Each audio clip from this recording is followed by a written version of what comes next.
Bismillahirrahmanirrahim. Assalamualaikum warahmatullahi wabarakatuh. Alhamdulillahi rabbil alamin, wassalatu wassalamu ala asyrafil anbiya'i wal mursalin, nabiyina Muhammadin wa ala alihi wa ashabihi wat tabi'in wa man tabi'ahum bi ihsanin ila yaumiddin, amma ba'd. Alhamdulillah, kita akan cuba merongkaikan berkaitan dengan karakter yang perlu ada kepada hamba-hamba Allah Subhanahu wa taala, sebagaimana yang disebut dalam rangkaian ayat 63 hingga 77 surah Al-Furqan. Saya ingin mengajak kita bersama untuk mengenali karakter Ibadur Rahman dan untuk sama-sama kita berusaha memasukkan ciri-ciri dan sifat ini ke dalam diri kita bersama.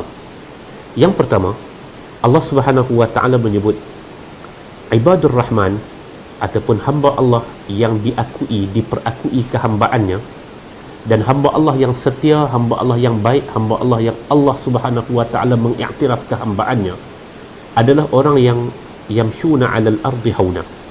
Mereka yang berjalan di muka bumi, berhubungan dengan manusia di muka bumi ini dalam keadaan yang tenang-tenang sahaja. Gambaran seorang hamba Allah itu ialah apabila dia berhubungan dengan manusia lain, dia akan menyebarkan keselamatan, dan keselamatan itu dipancarkan daripada kesejahteraan dirinya, dipancarkan melalui kedamaian yang ada pada dirinya, yang dia berjalan dalam keadaan yang tidak ada sifat bongkak, tidak ada sifat sombong, tidak ada sifat angkuh. Dan inilah yang kita nak hantarkan mesej dalam mesej pencerahan kita, bahawasanya antara perkara yang akan memberikan sumbangan dalam pembinaan sebuah negara apabila rakyat yang mendiami negara tersebut terdiri daripada rakyat-rakyat yang tenang dalam hidup mereka. Dan itu adalah ciri Ibadur Rahman, ciri hamba Allah yang Allah memperakui kehambaannya. Allazina yamshuna 'alal ardi hauna. Yang kedua, hamba Allah Subhanahu wa taala ketika mana mereka berada di atas muka bumi ini, sudah tentu mereka akan berinteraksi dengan pihak lain. Mereka akan berhubungan dengan pihak lain.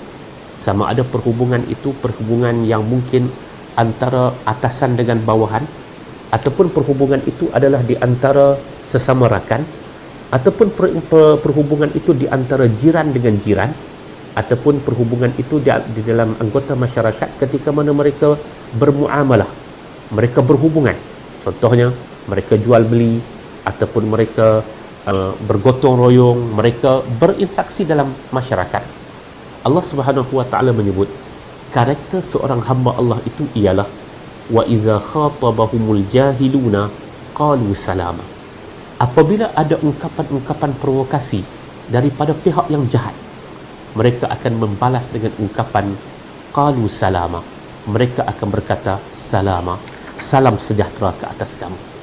Dan ini adalah ciri penting kepada masyarakat yang menjadi masyarakat yang sejahtera. Dan dalam mesej kedamaian, mesej pencerahan yang kita bawa ini, kita perlu banyak melahirkan insan yang menjadikan kemaafan itu sebagai identiti diri mereka.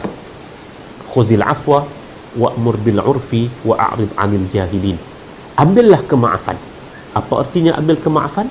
Allah Subhanahu wa taala mengajar kepada kita untuk memasukkan kemaafan itu ke dalam diri kita, sehingga kita berinteraksi dengan manusia kalaulah mereka melakukan sedikit kesilapan, bahkan kalau mereka mengeluarkan kata-kata yang provokatif ke atas kita, kita akan jawab dengan penuh kedamaian, qalu salama. Mereka akan berkata salam sejahtera. Mereka tidak memasukkan rasa dendam dan marah, tetapi mereka akan keluar menjawab provokasi daripada pelbagai pihak ketika mereka berinteraksi dalam masyarakat dengan menyebut salama, salam sejahtera.